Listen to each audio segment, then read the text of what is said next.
Hi, everyone. Thank you so much for coming today and for inviting me. It's really fun for me to get outside of my neuroscience lab and my brain software and think for a little while about people interested in innovative ideas in education, about how what we're learning about the neurobiology of social emotions, that is, emotions that we feel about other people and the emotions that we feel about ourselves, shape the way we learn, shape the way we use what we learn in the world so that we can be useful and socially responsible adults after we're through the education system. And so I start my talk with a painting that was done by a friend of mine at USC, a professor of fine arts, Margaret Lazari, who just does absolutely wonderful work, I think, explaining visually the ideas that I want to get across in the next few minutes. And this is a painting that she made using some neuroimaging data from our lab at USC. And if you sort of squint, you can see that in this oceanscape are white little squiggles sort of floating in the middle. And those white squiggles are the data from someone's brain who volunteered to be scanned in our lab.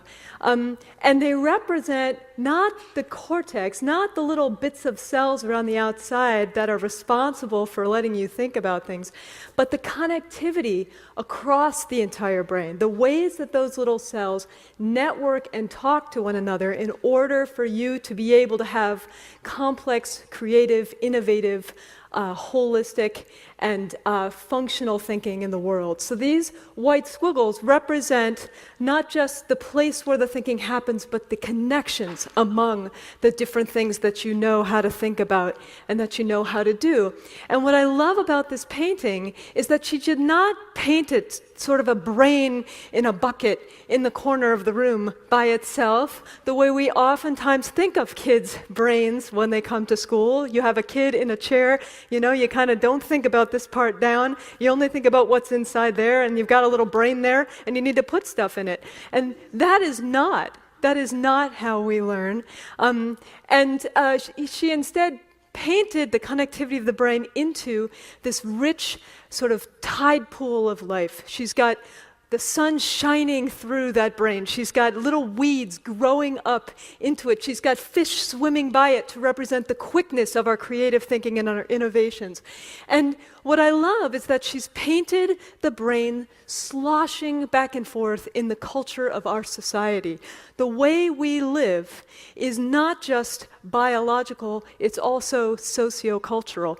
And what I'm going to try to prove to you by showing you some of my data from the lab over the next few minutes is that the reason our socio-cultural environment is so powerful, and the reason why we're so moved by stories about heroes and all the things we've heard so far already, is that we feel the implications of those stories on the very same neural systems that literally keep us alive.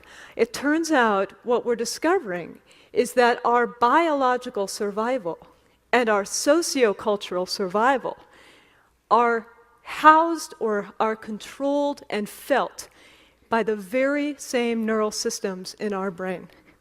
Our social survival and our biological survival are totally intertwined with one another at this late stage of our evolution.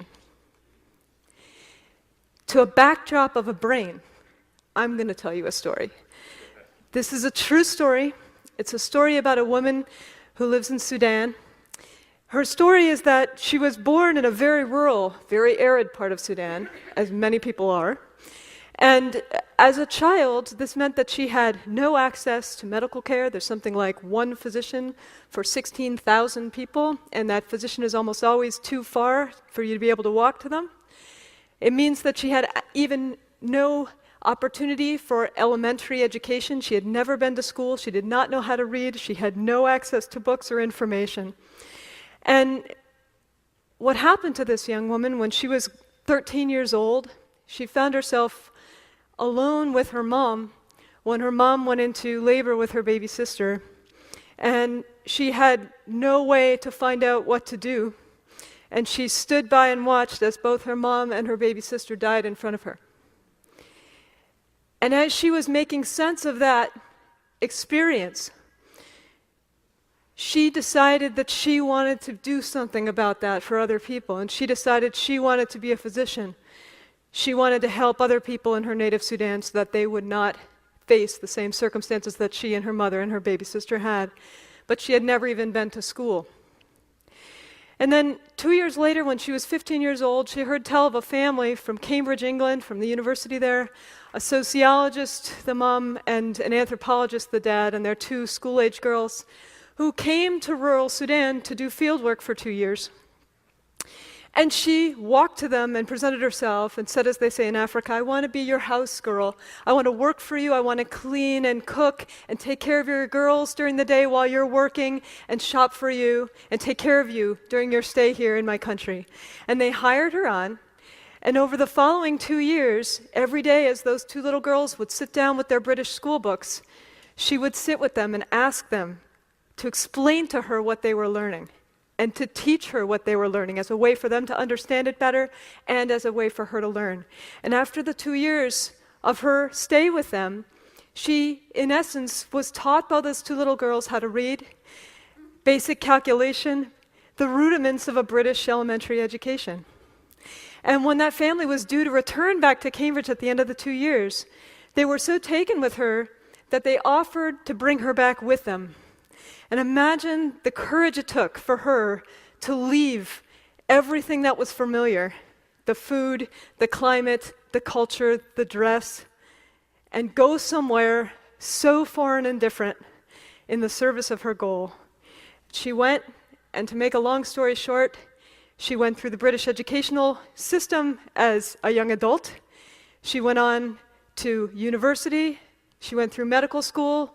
She eventually became a fully trained and certified obstetrician and gynecologist in Europe. And at that point, she could have very easily led a very affluent and comfortable life in Europe as a physician and still worked for the cause of her native Sudan, but she didn't. She returned to her native Sudan, where she now operates on a shoestring budget, completely on donations, a mobile health clinic for women where she trains other women to be able to safely attend to childbirths and to be able to safely care for one another during pregnancy and the prenatal period. So I ask you, as you think about this woman's story, so far away on the other side of the globe, you'll never meet this woman, most likely, and you'll never see her. And yet, as a human being, with a sense of what it feels like to live in the world and to experience hardship and tragedy, and to overcome that hardship and tragedy by virtue of your own hard work and determination and smarts and grit. How does her story make you feel? So now I'll sort of step into my scientist shoes and tell you that this was one of the true stories that we compiled and that we share with experiment participants in my laboratory in order to study the effects of inspiration on a person, on the way that their body and their brain are co-regulating each other, feeling each other, and activating each other in order to feel that subjective sense of inspiration and awe and humbleness and what many people describe as motivation, purposefulness to do something good with my life. I don't want to necessarily go to Sudan and be a physician too, but I want necessarily to have the kind of mind that that woman has. I hope for myself, and in your case also for your students, that they can have that kind of determination to go there. And so I'm going to show you just a little bit from the brain data of what happened when we put people into a scanner after they had talked with me about how they felt about stories like the woman in Sudan and others, and asked them to think again about that person and to tell me how they're feeling. And we looked at what happened in their brain when they said they were feeling strongly. And I'm going to point out to you just a few of the many interesting findings. So what we have up here is a picture of the brain, one taken through this way and one taken through right through the middle. You can see the nose and the tongue.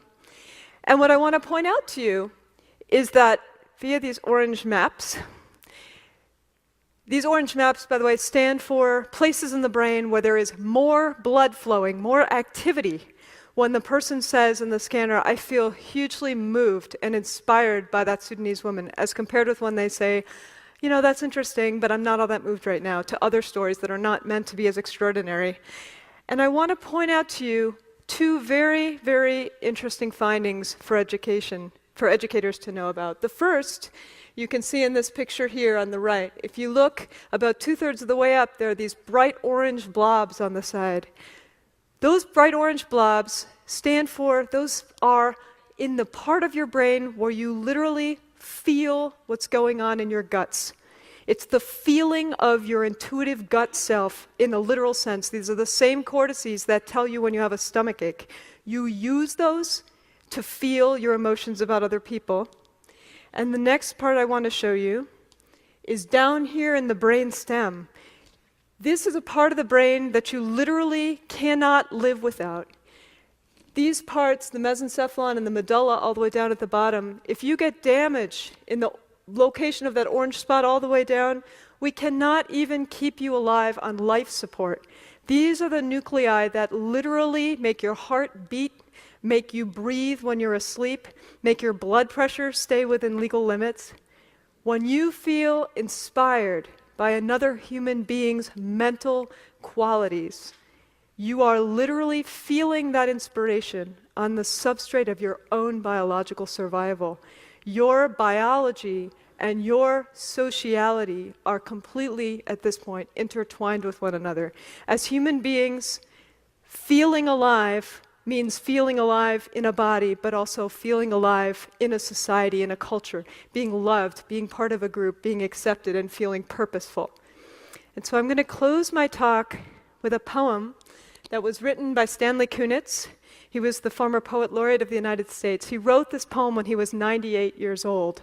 And I think that just the first few lines of it exemplify so beautifully exactly what I think the biological studies are starting to reveal to us. So often artists presciently tell us where science is going, and he has done that.